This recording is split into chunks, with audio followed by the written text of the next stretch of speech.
On lit quoi en mars? Salut, je suis là. Je vous montre ce qu'on lit en mars. Enfin, ce que je lis en mars. Oh, vous allez peut-être m'accompagner aussi. Oh, on en parle juste après. Allez.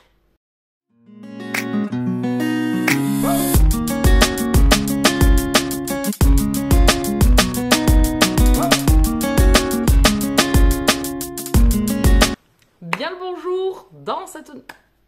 Bien le bonjour et bienvenue dans cette nouvelle vidéo qui sera la pile à lire du mois de mars. Je vais vous présenter ce que je me suis à peu près prévu pour essayer de calquer au challenge Mars au féminin proposé par Flow & Books. Je vous trouverai en dessous son profil Instagram avec toutes les indications, consignes qui parlent de ce challenge. Le but étant de lire des autrices, voilà, des femmes en priorité et pourquoi pas des histoires de femmes écrites par des femmes. Vous suivez le truc? Ok, donc moi j'ai pris l'option, on va dire, parce que vous avez plusieurs petites formules, enfin vous en avez deux. Soit vous lisez avec des thématiques qu'elle aura données, soit vous faites tout au feeling. J'ai choisi tout au feeling, bien évidemment. Donc d'abord, le premier ne fera pas partie du tout de Mars au féminin, puisqu'il est écrit par un homme, avec une histoire d'un jeune homme dedans. Donc non, on ne veut pas de toi au mois de mars, je suis désolée. Donc je me laisserai bien évidemment tenter par d'autres choses peut-être au mois de mars. La pile n'est pas énorme, donc peut-être que ça me donnera l'occasion de lire aussi en parallèle d'autres choses qui ne font pas partie de Mars au féminin. Donc là, on va se cantonner à ce qui est féminin et ce petit roman avec ce jeune homme. Donc je vous parle de Ma vie à pile ou face de James Bailey, qui est sorti chez Archipoche. C'est l'histoire un petit peu... calqué sur Bridget Jones, mais cette fois-ci avec un trentenaire masculin, écrit par un homme. Donc ça me tentait bien de lire un petit peu une comédie comme ça, un peu Bridget Jones, j'avais adoré le film. Donc écoutez, écrit par un homme, j'ai envie de voir ce que ça donne un petit peu. Donc c'est ma première lecture du mois de mars, comme ça après, il s'en va le monsieur, je suis désolée, j'aurais voulu le caser fin février, mais j'ai absolument pas pu le caser. Hein. C'était déjà pas mal, hein, 9 livres lui, c'était déjà bien. Donc écoutez, c'est ma première lecture, donc là c'est juste ce que j'entame aujourd'hui. Donc vous voyez, oui, on est le 1er mars aujourd'hui, oui, bon mois de mars à tous. Et ensuite, on va passer donc à ces lectures que je souhaite faire pendant le mois de mars. Donc on va continuer Le Palais des Mille Vents, le tome 2, puisque je le fais en audio-livre.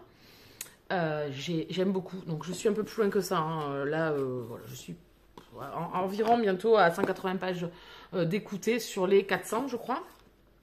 Ouais, à peu près 400 pages. On est ici en Russie. Dans le premier tome, on était un peu en Mongolie, en Inde. Enfin voilà, on a voyagé dans le premier. Ici, on est dans le blanc de Saint-Pétersbourg avec ses tempêtes de neige et sa neige à profusion, avec un prince et une princesse russes qui sont lui et le cousin ou je sais pas combien de degrés du tsar Nicolas Ier de Russie. Un complot... des Anglais tués, voilà, il y a un peu d'espionnage puisque la Russie a des espions, les Anglais ont des espions, les Irlandais ont des espions, enfin tout ça, tout le monde a des espions, les Français, etc. Donc écoutez, on est là-dedans, on est avec Vassili et Yelena qui sont mariés et qui ont des petits jumeaux, des jumeaux trop mignons, des bébés.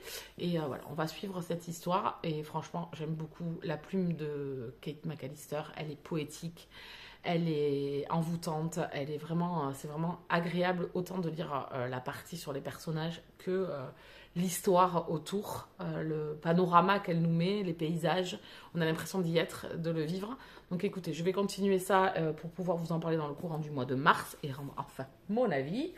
Ensuite, on a prévu des lectures communes pour le mois de mars. Donc la première, c'est avec le groupe Elle Booktubez-vous, avec Julie, la copinette. On vous propose de lire Toutes les lueurs de Londres, de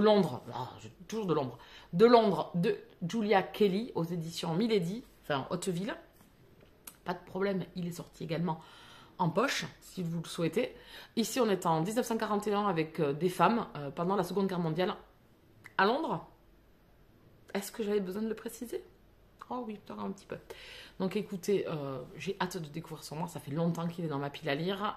Cette Rochelle Gab, je l'avais vu dans une de mes sorties, je vous en avais parlé dans une de mes sorties livresques, à l'époque où il était paru. Rochelle avait acheté ce roman, elle l'avait lu, et elle me l'avait gentiment envoyé. Donc il est temps quand même que je le sorte ce roman. faudrait peut-être que, que je lui rende un jour quand même. Hein. Voilà, et de le lire surtout, voilà, Destin de femme sous la Seconde Guerre mondiale. Vous connaissez un petit peu la bête ici qui aime bien, voilà, qui aime bien ces histoires-là, un peu romancées et tout. Donc écoutez, on en parle bientôt, puisque la lecture commune débute le 15 mars. Je vous mets en dessous le lien pour venir nous rejoindre si vous voulez participer à cette lecture commune. On commence le 15 mars, on finit le 31 mars et après on débriefe totalement sur la lecture. Une fois terminé et pendant la lecture, on peut quand même débriefer sans trop spoiler pour les autres qui ne sont pas toujours au même point que nous. La seconde lecture commune que je vous propose, c'est pour le sortir de ma pile à lire. Je l'ai eu en cadeau surprise lors de Lire en poche, le salon du livre de Bordeaux, à côté de Bordeaux. C'est un historique là aussi, on est en Écosse cette fois-ci, on est avec un destin de femme, on va parler de sorcellerie, Highlander, enfin voilà, tout ça, vous voyez, ça vous fait penser à quelque chose? Peut-être à Jamie Éclair dans Outlander. Donc écoutez, j'ai hâte de découvrir ce roman, je l'ai beaucoup vu passer, dernièrement chez Céline Lecture, qui a beaucoup aimé, donc voilà, ça confirme un petit peu que je n'ai pas envie d'attendre trop longtemps pour le sortir. Regardez-moi cette petite beauté, c'est une réédition, il est vraiment super joli, en poche chez J'ai lu. J'aime beaucoup, c'est très floral, c'est très joli avec ce blanc neigeux. Il y a beaucoup de neige, ah, mais pourtant l'hiver c'est fini, on va attaquer le printemps. T'as rien compris toi? Bon, écoutez, j'ai hâte de le sortir. Dernièrement, en mois de janvier, on a lu Une mer en hiver qui était excellent. Donc je veux retourner en Écosse, je veux retourner avec ces femmes, ces destins de femmes. Donc n'hésitez pas, pareil, je vous mets dessous, vous m'envoyez un petit MP, je vous rajoute au groupe. On commencera la lecture commune le 8 mars. Et si vous le souhaitez, vous pouvez nous retrouver sur le live Twitch ce soir-là pour débuter tous ensemble la première partie, le début de cette histoire et pouvoir un petit peu échanger, toujours pareil, sans spoiler. Mais voilà, on s'accompagnera un petit peu en réel, je mets des guillemets, pendant notre lecture. Voilà pour les deux lectures communes du mois de mars. Ensuite, je compte lire toujours Destin de femme. On part en Australie cette fois-ci avec Les Pionnières, le tome 3. Un rêve à portée de main, donc c'est le troisième opus des aventures de ces jeunes femmes dans Les Pionnières. J'ai déjà lu Swan Hill, j'ai déjà lu Le Destin de Cassandra, enfin voilà, j'ai déjà lu Anna Jacobs plusieurs fois. C'est une autrice que j'aime beaucoup. On va visiter ou explorer l'Australie, nouveau continent, une nouvelle contrée qui est colonisée. Et j'aime beaucoup.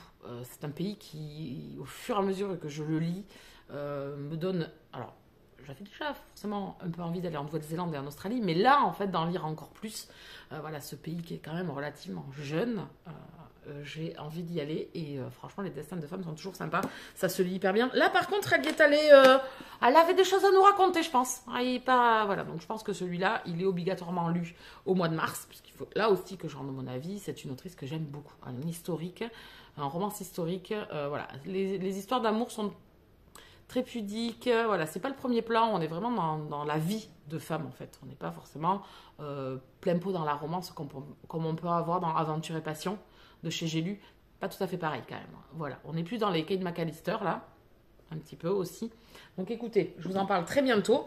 Ensuite, pareil, il faut que je le sorte absolument au mois de mars. Et c'est l'occasion qui fait le larron, comme on dit. Un ange nommé Kelly, de Kitty Neal, qui calque parfaitement lui aussi pour Mars au féminin. On est ici en Angleterre. Alors là, on est en 1953. On est un peu dans la misère, dans les bas quartiers anglais. On va sur toujours des familles qui ont des vies pas faciles, voilà, miséreuses, et les enfants en pâtissent souvent. J'avais lu Le courage d'une sœur de cette autrice chez l'Archipel il y a 2 ans. J'avais beaucoup aimé. J'avais beaucoup aimé. Ma mère l'avait lu également, elle avait beaucoup aimé.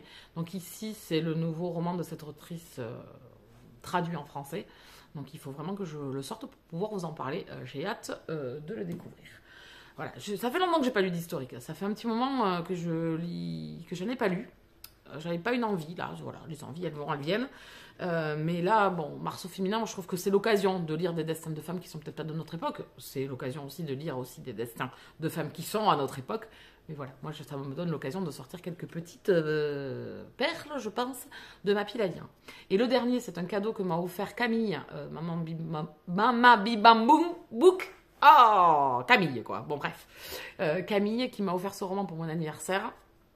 L'espionne de Berlin, et j'ai pas envie d'attendre, elle me l'a offert au mois de janvier, donc il est temps de le sortir. Il est parfait là aussi pour Mars au féminin. C'est de Mandy Robotan, je l'ai déjà lu également avec l'infirmière d'Hitler, j'avais beaucoup aimé, et donc là j'ai envie de découvrir celui-ci. Seconde guerre mondiale là aussi, on est en été 38, donc à l'aube du soulèvement. On est en Berlin, je crois, non? L'ombre de la guerre plane sur l'Europe.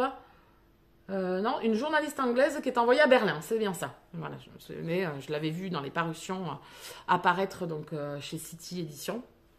Et là, ça y est, il est sorti en poche, donc je suis trop contente qu'elle me l'ait offert. Donc si Camille, tu passes par là, je te remercie. Parce que j'ai pas eu le temps de faire mon book haul, donc vous ne l'avez pas eu passer. Mais voilà, je me dis que épurer déjà les livres que j'ai reçus depuis le début de l'année 2023, c'est bien. Et normalement, si je lis tout ça, j'aurai plus de romans achetés, reçus en 2023, donc c'est plutôt cool de suivre la cadence de la palle. Voilà, stratégie. Là, c'est écrit tout petit, par contre, donc j'en ai pour un petit moment, je pense. Il fait 450 pages presque. Voilà, j'ai hâte de le découvrir. Et bien, on a fait le tour. Voilà, que des destins de femmes écrits par des femmes, à part le premier. J'ai hâte de débuter ce Mars au féminin. De débuter ces superbes lectures, de retourner un peu dans de l'historique aussi, parce que ça fait un petit moment que j'ai délaissé et que j'avais pas trop envie d'en lire, même si j'adore ça. Voilà, j'ai des périodes, et en fait je me suis rendu compte que j'avais des périodes d'envie livresque, de genre, voilà, là c'était le MM, et s'il faut dans un mois ça sera encore autre chose, donc on verra. Vous, est-ce que vous avez fait une pile pour le Mars au féminin? Est-ce que vous participez à ce challenge? Est-ce que ça vous dit de venir faire les lectures communes avec nous? Vous les avez peut-être déjà lus aussi, donc n'hésitez pas à venir me dire en commentaire si vous les avez aimés. Et puis moi je vous laisse là, je vous souhaite de très très bonnes lectures au mois de mars, et on se retrouve très bientôt dans une nouvelle vidéo. Bisous câlins.